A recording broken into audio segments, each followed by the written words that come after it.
Want and spend, spend, spend. Rampant consumerism and material need is the order of the day, not just in this country, but around the world. South Africans need to inculcate a mindset of saving money for those rainy days. With the festive season now upon us, this is, of course, the most difficult question. In a country where savings are already low, the temptation to overspend in December and January is usually pretty hard to control, especially when you receive that 13th cheque or the bonus. Now, in studio today, we have from Old Mutual, Michelle de Toit. Good morning, Michelle. Thank you for joining us. Thank you. It's a very difficult one, but because it's a time of the year where people spend and buy gifts and all sorts.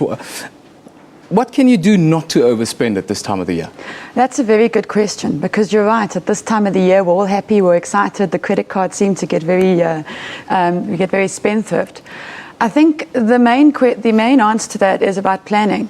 Especially if it's bonus time. We essentially feel like, okay, our credit card's a lot more fuller than normal, and then we go out and start spending without planning, and money goes quite quickly, and before you know it, you've spent more than you thought you should have. Yeah. So the first step is to try and plan. If you've got your Christmas list, these are the people you need to be spending for, how much can you actually afford to be spending? Because it avoids that thing that I actually needed to buy 5 presents, I ended up buying 6 and slipping in a bit extra for myself, and then you walk out with a lot more debt, which puts a huge amount of pressure on individuals then, of course, going into the new year. Now, how do you manage this process? What about employers? Do they have a role to play in this scenario at this time of the year, and can they assist people and give them advice if there is such a thing? I think definitely. Employers are probably the best place to actually start educating members, because very often employees actually don't know what they don't know about spending and saving. So one of the best ways to start educating, especially considering employers are the ones that are actually paying these 13th checks and bonuses, to try and assist members with what they require as education on helping them not to spend. I mean, one of the easy examples are forcing members to put a bit of their money away and maybe not give them the full 13th check in December, and actually hold some back to give it to them in January. Because actually members and employees have big expenses in January as well. Yeah. And what we do is we put a huge amount of debt burden on ourselves in December by overspending, and then January, February and March become very, very bleak and stressful months. Practical ways to save for the short and long term. I think is, first of all, one of the things that people go wrong about when it comes to saving, because we don't have a saving mindset here, is that we put our budget together, we put everything together that we need to spend, and then whatever's left at the end, we say, okay, we're going to put that away. Yeah. And guaranteed, the zero is going to be what's left. So one of the first things that we need to be doing is seeing that saving is the first thing that comes off our budget, and then seeing what else we can spend. Because it's amazing how things become more important. Our gym membership, we definitely need to be spending so much on clothing and all these sort of items. Where actually, if you save first and put some money aside, and then you still can make it last. So I think that's probably one of the first. And forced savings, making sure that it's a debit order savings rather than I will voluntarily put, because you'll always find reasons to spend that money this month, rather than putting that money away. And one of the things that becomes critical in saving is let's settle the credit card debt first, because that's expensive debt. And then instead of trying to find ways of spending more money because you need somewhere to, rather put that money away that you no longer have to use your credit cards as a way to save, but you actually have that small cushioning that you can use that rather if you need that money in rainy day. Some people have the mindset, they say, well, I earn peanuts, what can I save anyhow? What's your advice to them? You know, I think that's the way a lot of South Africans are feeling. At times are tough, economy's tough, but putting a little bit away each time actually does help, because even if it's 50 Rand or 100 Rand, it's about getting into the habit of saving. Because just putting that little bit aside means that if something does come forward, that's not money you have to loan later.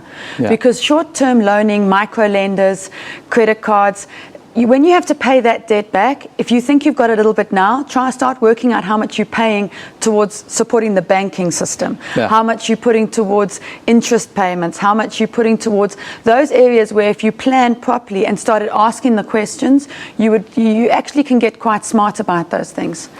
I wanted to quickly talk about the long-term view, because we don't really have a culture of saving in this country. What are the major financial pitfalls that people around 55 and older that they face who haven't really saved for retirement that much? It's a very good question. And one of the things that we're finding, which is a very sad thing within South Africa, is that probably only about 7% of South Africans, once they reach retirement, actually have enough money to retire on. And one of the main reasons behind that is our lack of savings culture, and we don't naturally put money away to save. Because if you think about your day-to-day, the car's important, the house is important, these sort of things. So when you hit 55, you begin to think now, all of a sudden, actually I need to be planning for my retirement, which might be 10 years away. And when you start looking at how much you need to be putting for retirement, oh, wait, hold on, it's impossible. I can't do it. So then you start looking at life stage changes. And so one of the big pitfalls when you hit 55, getting closer to 60, 65, is there isn't that spare cash, because of the fact you've actually got to have significant lifestyle changes to take that sort of money. Because when you hit 55, you need to be putting more than half, 60, 70% of your salary away to be saving for retirement if you've left it that late. And you and I both know it's completely unaffordable to start doing that sort of thing. And that's when the stress and the desperation hits.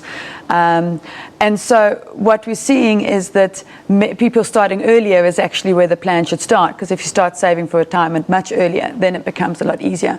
But it is a problem, because then people only start saving what they can afford at 55.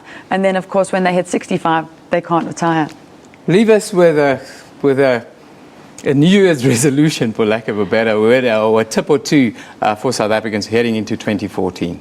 I think a good thing is start asking the questions about how, and empowering ourselves with information, because a lot of people don't understand how important saving actually is. So the next time you have that extra 100 Rand at the end of the month, don't think about where do I spend it, but start thinking about how do I save it, because just that extra little bit every month will make a huge difference. Every little bit helps, you say. It does. Well, I hope that everybody out there, Michelle, have listened to your advice. I think, though, that it will be very difficult over the holiday season. But thank you for joining us this morning, Michelle Toit from Old Mutual. Thank you. Let's quickly take a look at what you are thinking.